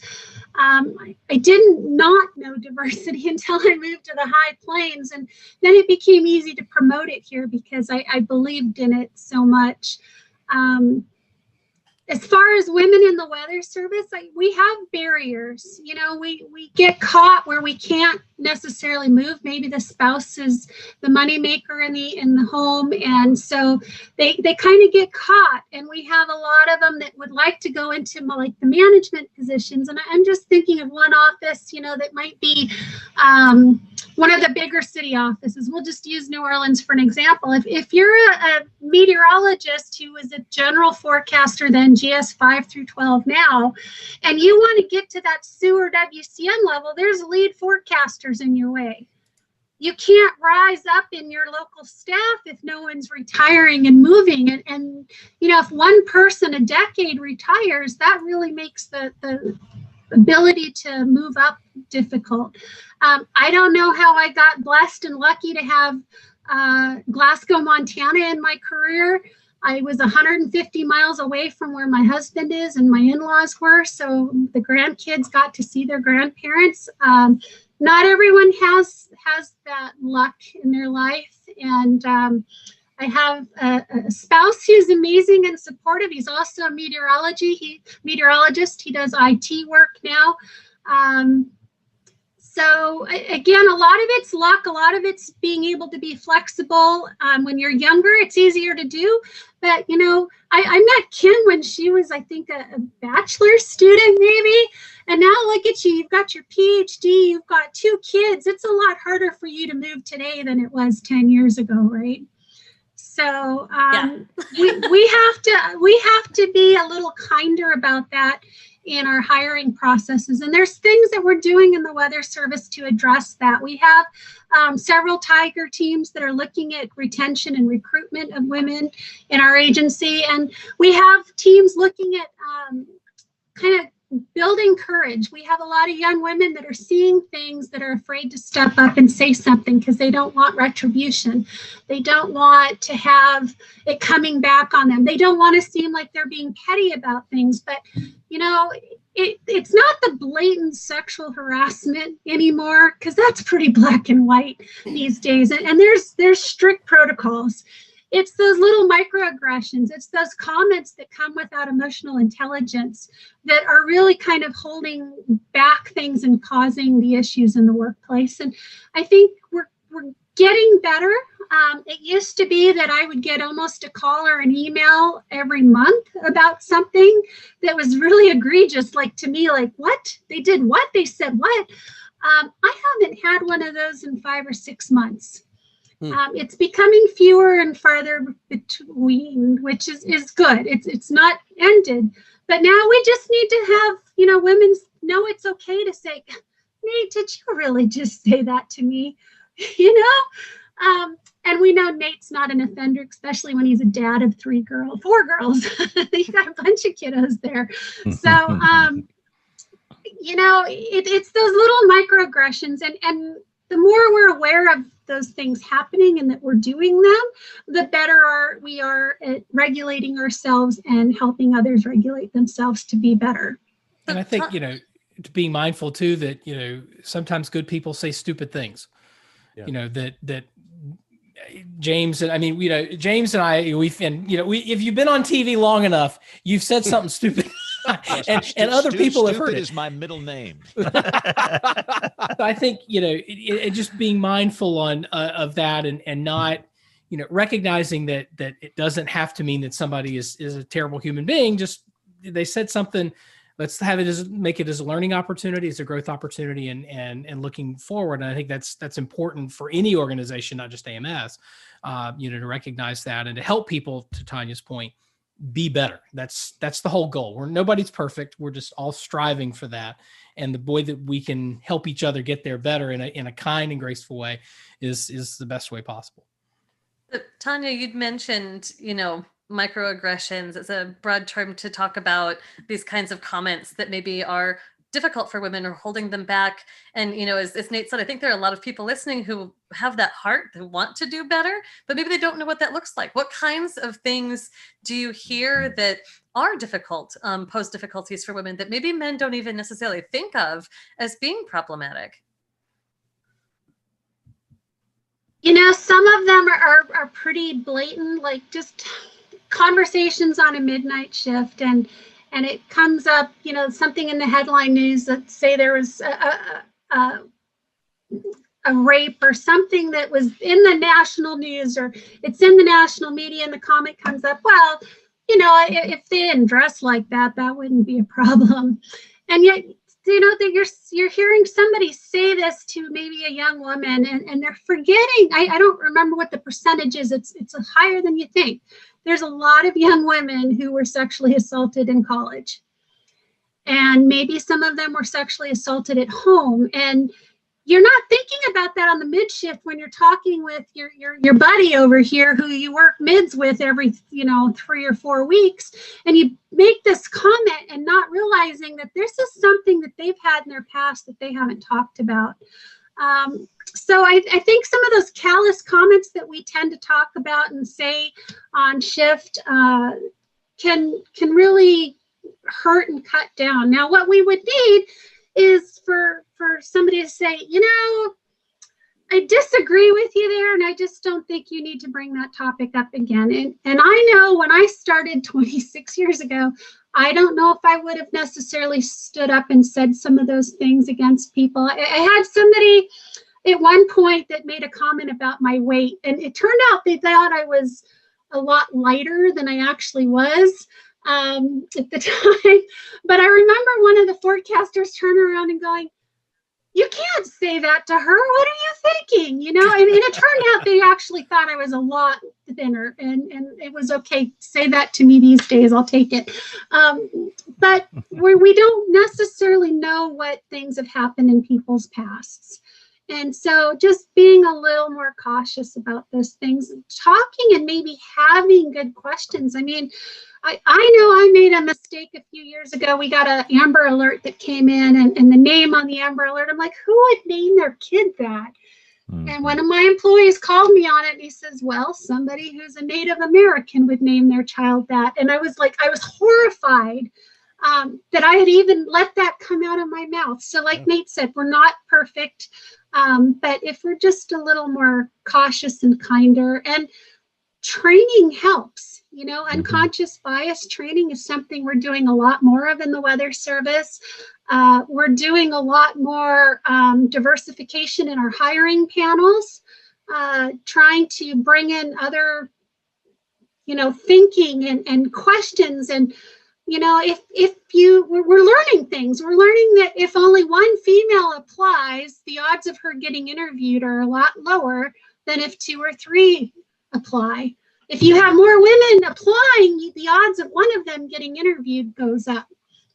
So just bringing those things into the awareness of hiring officials, to the awareness of shift leads who are kind of hearing the conversations around them and should know when to let things ramp up and when they should be brought down, I think is going to help us in the long run, Kim. Very long answer, sorry. No, I think that's probably why your office is doing well, because of leadership starts at the top, Tanya. And I think you're emphasizing those things that are critical and important, and not downplaying this training and making sure that it is important. I think your staff hears that, and so I think there's a lot to that. So congratulations on that leadership. I read something this morning in one of my morning emails, and it struck me funny, because we always tell people to follow their passions, and the subject of this email was, you know, that's bad advice. Don't tell people to follow their passions. Tell them to follow their blisters. In other words, find out what they're good at, and then let whatever career happens. And I thought, that's a person who just never had a passion. Possibly, but like we love meteorology, you know, maybe that's not such good advice. But comment on that, Tanya. You too, Nate, since you're a guest tonight. You're getting paid the big bucks to be a guest tonight. So, you know, I thought that was interesting, because it was contra to a lot of advice I give to young people. If I followed my passion, I would be doing this from a beach in a warm location, somehow teleworking, because I still do love meteorology enough that I would want to do that. I've kind of half joked about taking Hawaii up on their offer of going over there for 30 days and working from a condo there. My passion is travel and people, and thankfully meteorology gives me bits of both of that. So following your blisters, is that what you said? You should follow your blisters. I think we learn a lot more from our blisters than from our successes. I don't know that I would want to follow them again necessarily. I don't. If I know what caused a blister the first time, I'm going to do anything I can to avoid it the next time. Yeah, I think they were referring to what you like to do over and over, so much that you do it that you develop calluses or whatever. That was maybe calluses was a better term than what they used. But I thought that was an interesting piece of advice. I think it's the notion of passion is sort of, especially for younger people. You know, I remember, you know, when I was in high school, I was passionate about baseball. I'm also terrible at it. So You following made a great that announcer, passion, though, Nate. well, yeah, I mean, I did PA for a little bit, but I mean, following that passion in sort of the default way was not going to be a good career move for me long term. But finding other ways to connect with things that you're passionate about and that maybe you're good at. I think I saw a video clip of somebody making the same point. It's like, don't follow your passion, follow something you're good at doing. And if you do it well enough over and over again, you'll learn to like it. I don't know how true that really is, when you take it to the edges, but in my instance, I love baseball. I'm terrible at it. I found a way to work for a local minor league team selling, initially it was concessions and then it was souvenirs. And I got to roll the tarp when it started to rain and got to pull the tarp off the field when it stopped raining and all this other stuff. Eventually got to do PA work for a couple of teams. And that was, just a lot of fun and a way to connect with, again, that passion, but not in sort of the obvious way. And I think, the same thing, if people are passionate about the weather, there are, I think the one thing that comes up a lot of times with weather and people wanting to get into meteorology is the math. People are scared of the math or whatnot, and they may have had a bad experience or whatnot. And I totally get that. And I think there's too often, there's a tendency in our field to say, to puff out our chests and to show the 7 primitive equations of the atmosphere and, to talk about how, this prediction just didn't come out of the computer. These are the equations I had to master. Well, when we do that, we're scaring people off. We're not being a welcoming group of people that we want to be, and acknowledging that, yes, the math is hard. And I think too, we have to help people understand that you don't have to be a math major to be meteorology major. You don't have to get straight A's in 3 or 4 classes of calculus and differential equations and linear algebra and all this other stuff. You do have to be proficient at it, but you don't have to necessarily be an expert. If you are an expert at it and you enjoy it, then we probably have room for you to, no question. But there are other ways to be a meteorologist, to connect with your passion, if your passion is weather, that don't necessarily involve, all of the calculus or all of that. Again, there's some fields where that is really a necessary thing, and you're going to have to fight through it. But then there are resources. I mean, that was the one thing when I attended NC State state school, and there were no shortage of people willing to, just show up here and we will help you with the math. And it was free, and all you had to do is just be there and be willing. And I found those, I went to some of those, with some of the, I had problems with Calc 3, Diffie-Qs was, rough in spots, and I made, use of those things. And, I feel like I've done okay as a result of that. And I know that people, far more successful than I am, had far more trouble with the math, than they did. And I think we just need to be thoughtful about, how we portray, our science to people. Yes, we want people to recognize that we're not just guessing. We're not just sticking our thumbs in the air, fingers in the air, trying to figure out what direction the wind's blowing today, but also do it in a way that's welcoming and encouraging for people, because people are watching. High school kids, middle school kids, they're watching their local broadcast meteorologists. They're watching the YouTube videos that the Weather Service office is doing. And we need to make sure that we're being inclusive and saying, this is something that you can do. Even if you don't look like me, even if you didn't go to the same school that I went to or whatever, this is still something that you can do, that you can be successful at. And if it's something you want to do, then find a way to make it, find your path and find a way to make it work. So let me call a timeout real quick. By the way, one question for you, Nate, before we hit Tony Rice. When will you decide on the AMS September meeting, virtual or in person or a hybrid? When do you make that decision? You mean NWA? Yes, I'm sorry, NWA.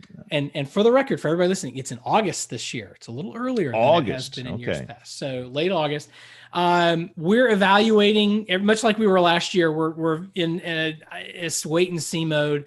I am cautiously optimistic that there will be an in-person component to our annual meeting. I don't know how big it's going to be.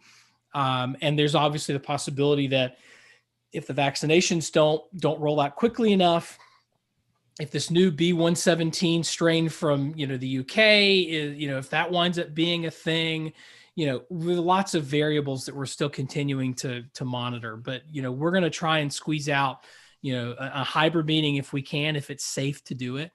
If it's not safe to do it, or if we feel like we're excluding too many people because there's not enough opportunity to get the vaccinations and things that are there, other safety concerns, then we'll reevaluate. But we're hopeful, cautiously optimistic we'll get to do something in person. And then there will be a virtual hybrid component to it as well. So folks either who can attend or don't feel comfortable being in public, then we'll include those folks as well.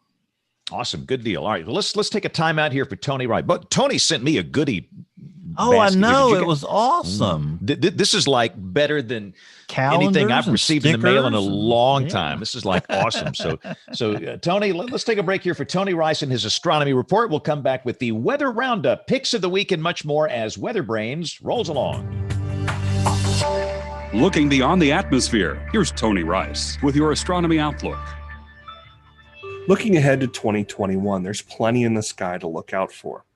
If you enjoyed watching Saturn and Jupiter grow closer over November and December, there's conjunctions every month. It's a great way to see the motions of the planets for yourself. Saturn, Mercury, and Jupiter will form an equilateral triangle low on the western horizon shortly after sunset on January 10th. Look again the next evening, you'll see that Mercury has moved, forming a nearly right triangle. In February, a trio of Mars missions that were launched last summer will arrive.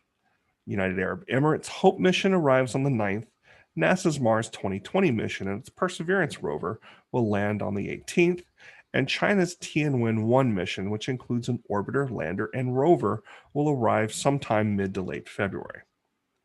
On April 17th, look for an occultation of Mars by the Moon. This will be visible from southeastern Asia. An occultation is something like a conjunction, an extreme conjunction, where the Moon will pass in front of Mars, hiding it for a moment. Speaking of moons, 2021 features a string of 4 supermoons in March, April, May, and June. Now, you may have seen 3 supermoons mentioned for 2021. The difference lies in the varying definitions of what's ultimately an unscientific label of supermoon, but that's a rant for another day. That May 26th supermoon will also feature a total lunar eclipse. This will be visible from parts of East Asia, Australia, the Pacific, and the Americas. On June 10th, dust off those eclipse glasses for the annual solar eclipse. An annual eclipse occurs when the moon is closer to Earth and doesn't completely cover the sun, instead leaving a ring of fire. This one will be visible from portions of Ontario, Quebec, and the Nunavut provinces of Canada. In the rest of North America, as well as parts of Europe and Asia, it will be visible as a partial solar eclipse. Look for a close conjunction of Mars and Mercury on August 18th, and on Halloween, the James Webb Space Telescope is finally scheduled to launch. On November 18th, look for a lunar occultation of Venus. Now, this will be visible from Japan, and on November 19th, a partial lunar eclipse will be visible from the Americas, Northern Europe, Eastern Asia, Australia, and the Pacific. On December 4th, there will be a total solar eclipse, which hopefully won't freak out penguins in Antarctica, the only place it'll really be visible. And the year finishes out on December 31st with a lunar occultation of Mars, visible from southern Australia. That's your astronomy outlook. Follow me at RTP Hokie for more spacey stuff like this. Do you want to learn to analyze and forecast? Join Tim Vasquez at Forecast Lab, airing most weekdays on YouTube, covering current weather, forecast techniques, and random topics. The address, youtube.com/forecastlab. When the weather ball is red, warmer weather is ahead. When the weather ball is white, colder weather is in sight. When the weather ball is green, no change in the weather is foreseen. When colors blink by night or day, precipitation's on the way. So, Troy, how many inches of snow did you get down there during this last event? Actually had an eighth of an inch of snow, but not here in Austin. I actually drove out to Brady, Texas on New Year's Eve and spent the night at the Holiday Inn Express, carried the snowboard with me, and had an eighth of an inch of snow, had a happy new year, and then drove back to Austin on New Year's Day where there was no snow. So I got to see a little snow by getting on the road 2.5 hours. So That's what you do down here in the low latitudes. You drive 5 Yeah, hours to get one. Check in the Holiday Inn Express and bring your snowboard. Yep. And it's 54.6 on the old MMTS here in the office outside tonight, and really pretty pleasant. Looks like a chance of rain for Austin. We actually had the end of the year and into the new year, actually 1 to 2, 3 inches of rain around Austin. It helped really for us to alleviate some of the drought. We'll know more this week when the drought monitor comes out on Thursday morning. But a little more rain Wednesday, and then more rain, kind of that interesting pattern. Not a lot of confidence at this point for the weekend into early next week over the southern plains. Could produce some winter weather, in parts of the southern U.S., but really low confidence at this point. But WPC has us with another half inch of liquid precipitation between now and next Monday. Awesome. Nate says it will never snow in Raleigh, North Carolina again. Never. Bring it on, Mother Nature. Prove me wrong. So Friday, I see all the boards and everybody with their snow maps, and they've got North Carolina with snow going on Friday. Nate says, nah. Hey, you kids, get off our lawn. Tell you what, when it snows here, I'll eat it. But until then. Ah, boy. I could see Nate in his glorious man mane out eating the snow Friday in Raleigh. Just don't eat the icicles. Now, y'all saw that this week. Yes, that was brilliant. The bird poop icicles. Don't be eating the icicles. Yeah. Yes. So Bill Murray, we've got the all the snow maps are flying for our part of the world down here, Alabama, Mississippi, Tennessee, for Sunday night and Monday morning already, and that's 6 to 7 days from now. So it's snow map season. But snow day. Oh, wait a minute. We don't get snow days anymore. No, that doesn't happen. But anyway, the pattern looks active and cold down here. Kim, what's you're back? I'm glad you're back on duty. We have our Norman, Oklahoma correspondent. So Interstate 40 to me is always interesting in the winter season. Yep. You've had a lot of snow this year so far. Oh my gosh, we have, and especially Western Oklahoma, along and just north of I-40, they've been pummeled several times with pretty heavy snowfall and ice. That's where the nexus of those has been. But we here in Norman have not been spared. We had the ice storm that happened a couple of weeks ago. Gosh, I think it was back in October. My sense of time is so distorted.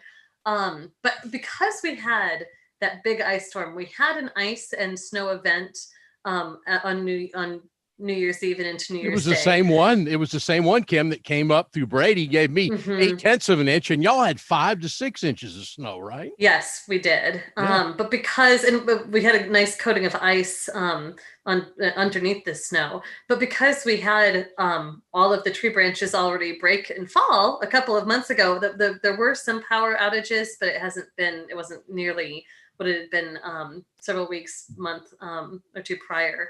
So yeah, we've had a really interesting winter season. And for 2020, to say in Oklahoma, our most damaging event by far all year was this winter weather, this set of winter weather events. That's a really interesting thing. It's not typically the weather event that you're talking about in Oklahoma by the end of the year. But that really was our only highlight of something particularly impactful. So yeah, we're looking to, as Troy mentioned, we're looking to the weekend, and we have the same low confidence in what we'll be experiencing, where exactly things will set up, and whether we'll be getting a winter weather event here as well. But we've actually had a couple doses of winter. It's been really interesting until that transpires. We're fairly mild near seasonal averages, and we're just going to see if we get that precip. So I wonder if we've had more snow this season in Norman, Oklahoma, or Glasgow, Montana. Tanya, what's your situation? Now we've actually, although for 2020 we ended up an inch above normal for precip, the last half of the year has not been good. We are in the kind of the D1, D2 drought here in eastern Montana. Not a lot of impacts, obviously, this time of year because agriculture is not really doing much, but it was the 13th warmest 2020 on record. December was the 4th warmest on record. We didn't even get below zero, and I am not complaining about that one bit, especially considering it's a La Nina year. We should have been way down below. It was colder on my birthday, October 23rd at 13 below than we saw all of December. So we really do need the snow. We need to get some snowpack in the high plains if we're going to help with Missouri River navigation, if we're going to keep our lakes full. So I don't know what the differences are, but I do know on New Year's Day, as I was scrolling through Facebook and I saw all the snow pictures in Norman, I thought there's just something not right here.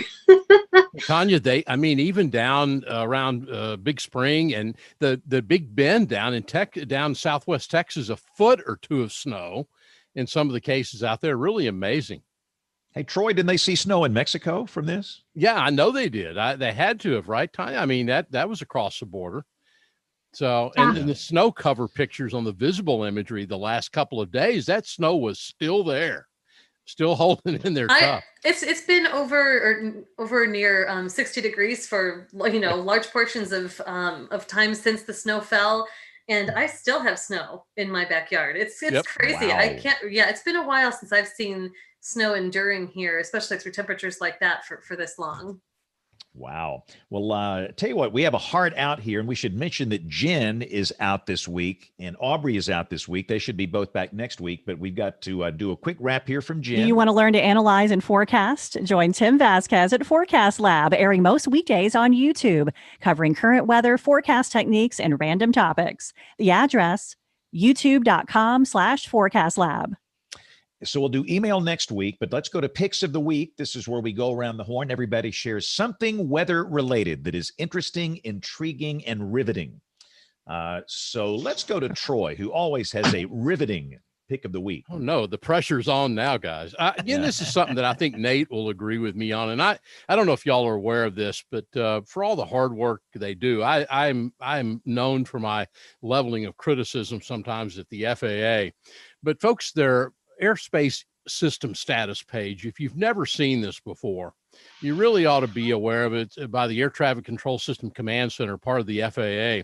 They have a great page. And the reason I mention is because Jacksonville Center today was actually closed down, ground stop because of a COVID clean, and DFW Airport again tonight, the second time in a week, had to close down their TRACON, one of their TRACONs on the airport because of a COVID clean. The reason I mentioned the OIS page is just a great place to go check out what's going on with the National Air System status. Thank you, FAA, for a great page.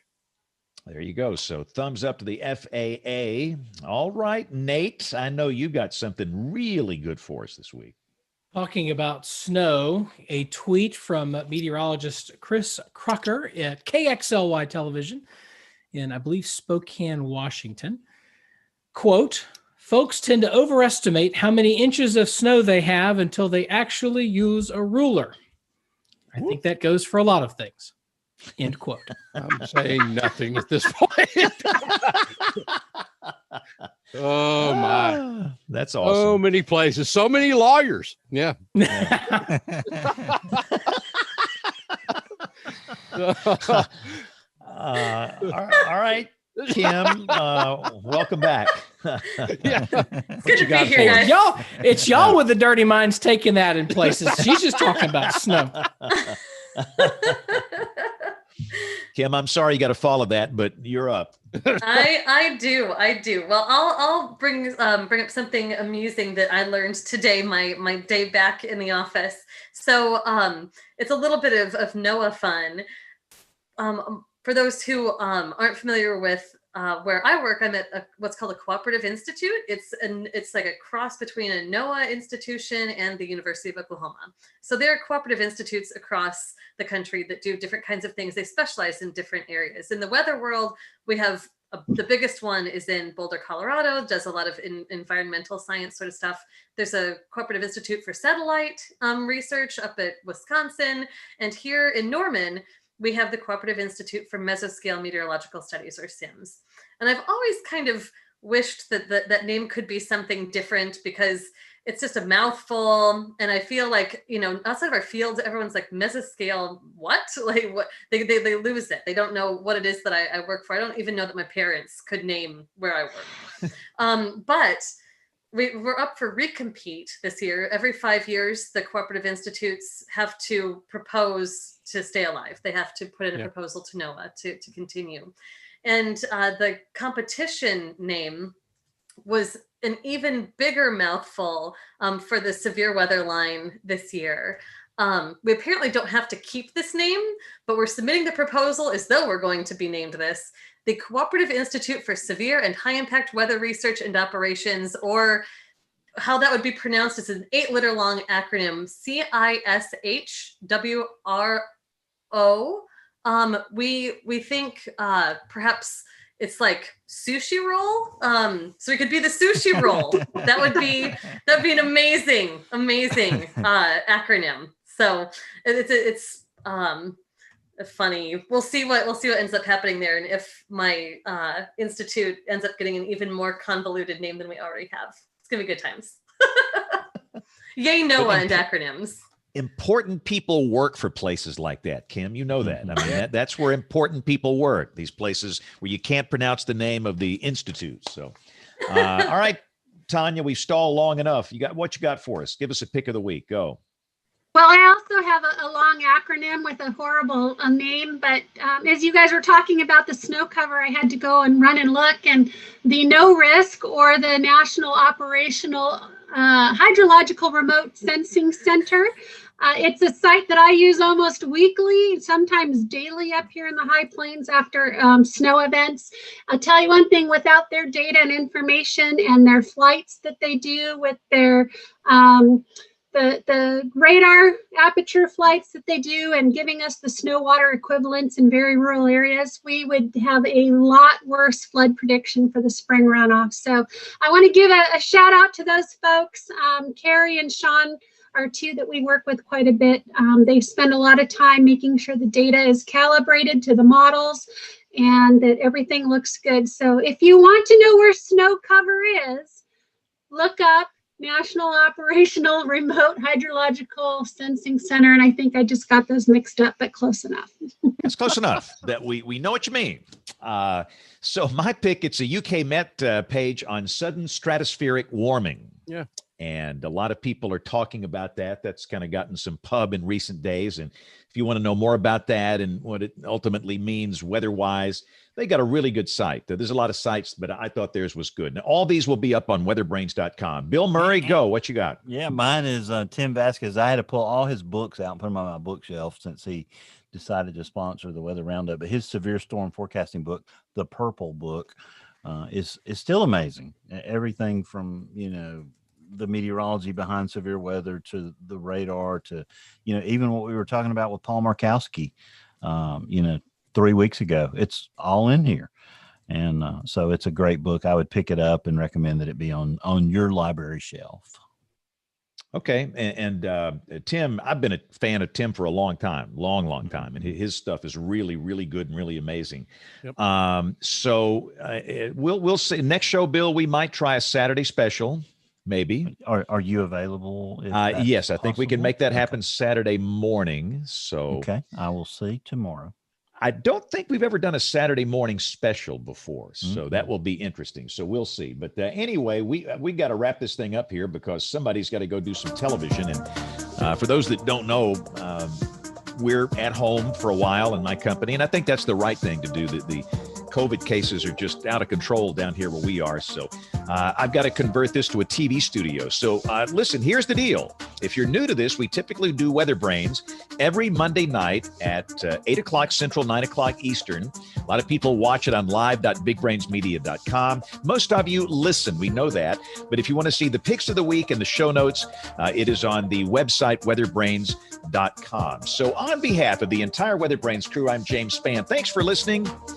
Have a great week and God bless. Kim, it's great to have you back. And she already left you. Yeah, Oh, she had she's to already take hung off. up. SOS from the She got husband. an SOS. Yeah. Yeah. Yeah. Tanya, Good to see Sent you, those Tanya. out from time Great to time show. too. So Yeah. Nate, Thank thanks you, Nate. everybody. Y'all are great. thank y'all. Good. You